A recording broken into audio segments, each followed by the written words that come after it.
Hey, it's Tim Baldwin from Amusement Today, and we're at S&S Worldwide in Logan, Utah. I'm here with the man himself, Jason Mons, and he's going to tell us about Ryder, their brand new coaster concept.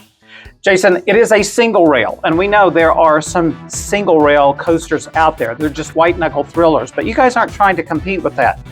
Let's talk about the differences with Ryder. Yeah, so we recognize that there are single rail coasters out there.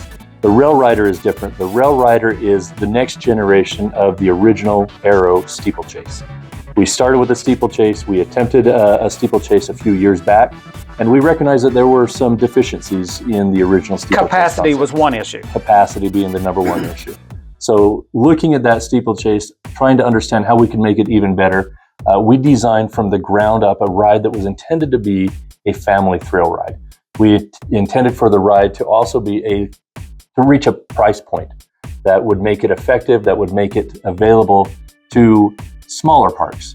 So, even the family entertainment centers that were looking for kind of their big niche to make their place in the market. Right, we've seen that over the last 10 or so years, these family entertainment centers that are taking that next step into amusement for their customers. We're seeing that often, more and more often as time goes on, and we wanted to be able to provide them with that first roller coaster. We look at the Ryder as a single rail gateway coaster, a coaster that's going to get small kids excited about the industry, that's going to get small kids excited about the thrill and excitement of a roller coaster and help them take that next step onto that big coaster. But all of that while at the same time making the ride available for mom and dad and grandpa and grandma and older siblings, making sure that they're also having fun while they're at it. But what I really appreciated about it was the comfort level for families, no matter what your size. I found it a very comfortable ride, and there's an openness to it. Speak toward that. Yeah, absolutely. So you're straddling the rail, similar to riding a motorcycle or a bicycle. And you've lowered the seats closer to the rail from your steeplechase concept too. Exactly. That original steeplechase, you had 18 inches between the bottom of your seat and the top of the rail. We've lowered that all the way down to 4 inches between your seat and your rail. Now that's going to do a lot of things. It makes for a smoother ride because you don't have to worry about the leverage of the seat. It also makes for a more of an increased sense of speed. So while the top speed of the Ryder is only 35 miles per hour, because you're sitting right on that rail, because you see that rail going underneath you, that sense of speed is increased throughout the ride. But if a bigger park wants one, in our conversations today, you said that you have 3 sizes, a small, medium, and large, and the large can reach 1,100 people per hour, which is a huge capacity for a park. So this could be something, a great family coaster for a substantial theme park as well. Oh, absolutely. Just like any coaster, we could do a custom layout of this. We have designed 3 standard layouts, a small, a medium, and large. The largest one could do 1,100 people per hour with 2 lift hills, a 60-foot lift hill and a 45-foot lift hill.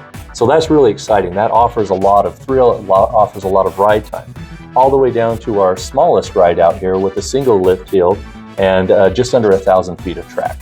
Now, the reason we chose to do the smaller one here is we actually made this not as a prototype, but as a park-ready model. So when we're done, it's ready to go. It's ready to go. We could pick this ride up and install it anywhere in the world without having any issues as far as that goes. We wouldn't need to repaint. We wouldn't need to redo anything on the ride. It's ready to go to the park.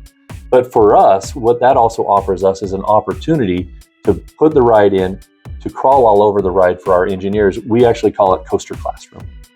So you are not an operator per se, but you can think like an operator instead of just engineering, a prototype. Exactly. As a manufacturer, we're very much aware that given 2 or 3 months of operation at a park is going to understand the operations of the ride better than we ever could have imagined.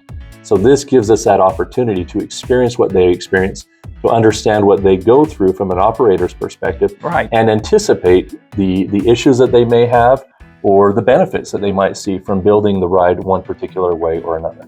And what better way for you guys to think up new cool factors to add to future design? Just like with any roller coaster, we can do a custom layout, we can incorporate a tree run, we can incorporate the side of a hill, and that is only going to enhance that sense of speed. So even at a 35 mile per hour ride, which granted isn't a white knuckle ride, but speed oftentimes is more perceived than it is experienced. I agree.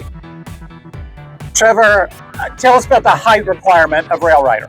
So we know family is a major trend in the industry right now, so we've designed a ride that will be approachable to children of all ages, as well as their parents and their grandparents. So the height requirement is 39 inches accompanied and 42 inches unaccompanied for Rail Rider. And when we were talking earlier, you said it's single file, but it's a family ride because that parent can reach and touch and share the experience with the kid taking maybe perhaps their first coaster ride. And that's exactly who we want on this, those kids taking their first coaster ride. So quick funny story, when we were doing the containment analysis on the prototype mock-up in our shop, I called my wife and I was like, can you bring our then 4-year-old daughter down? And I need to see if you can reach her and how comfortable she is in the seat. So I've actually got some early pictures of them on a Huge. mock-up. And we got the thumbs up that, yep, as a mom, I would approve this. And I will say it's so comfortable to ride. And as I've been watching all the young kids say, that was so much fun, I want to do it again, I don't want to get off. So that's exactly what you want to hear. Always something new in the amusement industry, and S&S has something on the table for anyone who's ready for a family coaster.